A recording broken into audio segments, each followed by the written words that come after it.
So another piece of information that came out, Matt, I want to get your thoughts on it. That came out on August 12th by Deep State. I'm sure you've seen it. So it's a Ukrainian military analytical resource, and they said that approximately 120,000 Ukrainian soldiers deserted since early 2025. So that reflects both soldiers that abandoned their posts as well as soldiers refusing conscription, and that's since January. If you compare that to Russia, there's various sources, but they say the number is significantly lower. I think it's about so there's no independent sources on the Ukrainian numbers, but that came from a deep state, again, not a Russian source. On the Russian side, the number is significantly less, about 90% lower relative to the number of soldiers they have. So Ukraine's desertion is 5 to 6% of their military personnel. Russia is at 0.5 to 1%. Do you think this is a concern for Ukraine, or do you just not trust the numbers on the Russian side? Yeah, I obviously don't trust numbers on the Russian side to begin with. I also, but do you think that Ukraine does have a personnel problem? Absolutely. I think they have a personnel problem, right? And they need to look at recruiting a little bit younger. What Ukraine is trying to do right now is they're trying to preserve a generation following this conflict so that they can kind of like repopulate and rebuild, and so that they have like strict rules on the conscription age. So right now, anybody 25 and below, they're not currently recruiting or conscripting to get in the military. And there's videos all over the place. You can just conduct a quick Google search and go check it out, right? Where you can find, Ukrainians that are getting scooped up off the street and they're not happy about it. In some cases, there's women that are fighting and standing up for the guys. That was an issue that ended up getting brought up with the, I'm brain farting now. The anti-corruption board that they had put together, right? Making sure that all of those things were equally applied across the board. So they do have a lot of things that they need to clean up on that side, but they do have an entire population that they can bring to bear if they absolutely need it. As far as people not wanting to go to the front line, yeah, I mean, I would think that at any time you end up conducting like a conscription at that rate, you're going to end up having people that aren't willing to go forward and fight. There's a lot of people that, number one, might not believe in the war, and number two, if they did, they'd probably be on the front line already. I couldn't tell you how many times I heard during the global war on terror people here in the United States that said, oh, well, if there was a draft, I would be there. And then you remind them that, hey, we have people that are being stop lost, they're getting called back into service and going back over on the front line. We had an entire unit that was, had just landed in Alaska after a 12-month tour, turn around and get extended for an additional freaking 3 months as they're staring at their families out the window. So there's always going to be people that make excuses for not doing what they want to do. And I'm sure the exact same thing happens over inside Russia. I went to a funeral that my channel helped fundraise for back in, I think it was March, over in LA, and there was a Ukrainian that was there that was allegedly on our side. And he was talking crap to one of my buddies. And he was kind of shocked when he ended up, talking crap to one of my buddies who had a Ukrainian flag on his arm, but he ended up talking crap to him in Russian. And then I ended up talking back to him, asking him what his problem is in Russian. And then the guy wants to back off and act like he's okay. And then he says, oh, you don't understand, man. I'm on your guys' side. I'm like, yeah, then why aren't you over there? Why are you here right now? When was the last time you picked up a rifle and fired a shot in anger? So people like that exist in this world, and it's sad. That they're willing to say that they would do something, but they're not willing to put their life on it. So do I think that it's an issue? Sure. Do I think it's a direct correlation has to do with conscription and people not wanting to go fight in a war? Absolutely. So I want to go to another war, guys, and a war that me and you, Scott, have discussed. Matt, we haven't had that discussion before. And that's a war that seemingly ended in many people's eyes. People have forgotten about it and moved on. The war between Israel and Iran, with the US involvement. But I had a discussion with Professor Morandi just a few days ago. He said something surprising to me. And then I researched it, and most analysts agree. He said in his eyes, in Iran's eyes, the war hasn't even ended yet. And Iran is preparing for phase 2. And when I looked into it, it's about 50 to 60% of analysts believe that there will be another strike before December. So I'm going to go to you, Scott, first. Maybe first start off with your thoughts on the war, because we only spoke about it early on afterwards and when it first started. What are your thoughts now? Has your view changed on who won the war, how much damage towards Iran? Can Israel consider it a win? And more importantly, is this war likely to continue? Well, first of all, we need to understand that Israel launched a surprise attack. That means that Israel gave Iran its Sunday punch. They went for decapitation. They employed innovative tactics. The Mossad had these drone factories that were producing drones inside Iran that gave the Israelis an advantage. They were able to deploy drones close to the targets and inflict significant damage on it. They were able to get the Azerbaijanis to open up their airspace so that their air force could attack Iran from a direction Iran hadn't prepared for, coming out of the Caspian Sea. And despite all of these advantages, they didn't deliver the knockout blow, and Iran was able to recover.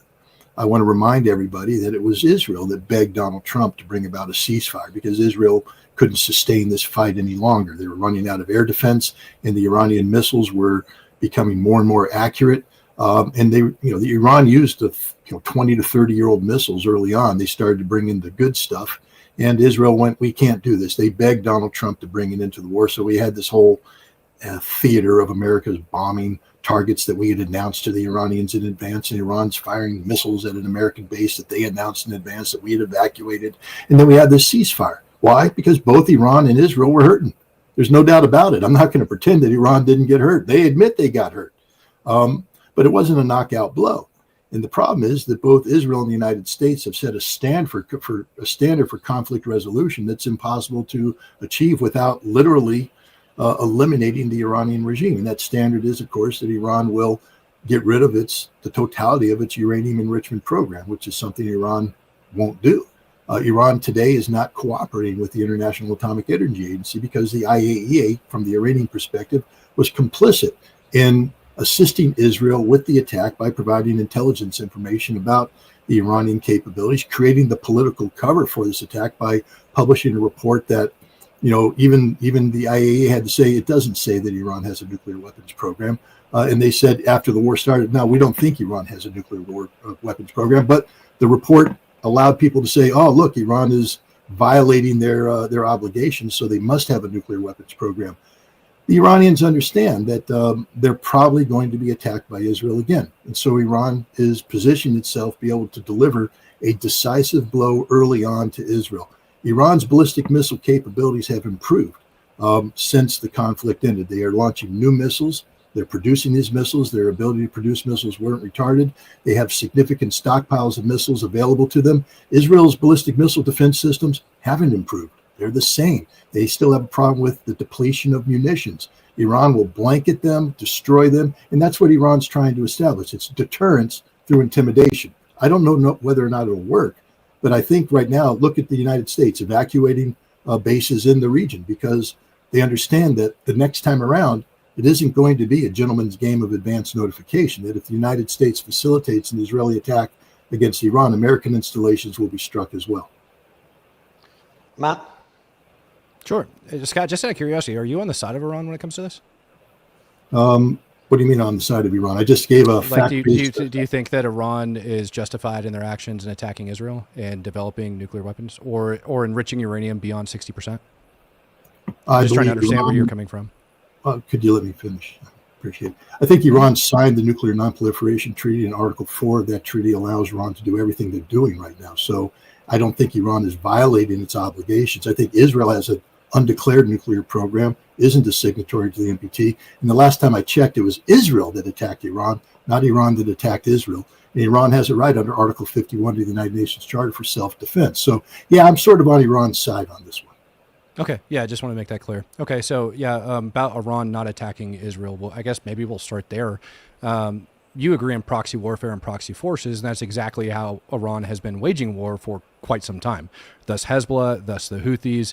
I mean, we could keep going on, right? Or Ansar Allah, whatever you want to call them. And the IRGC is out there working with them side by side, and guess who else is on the ground that Scott supports?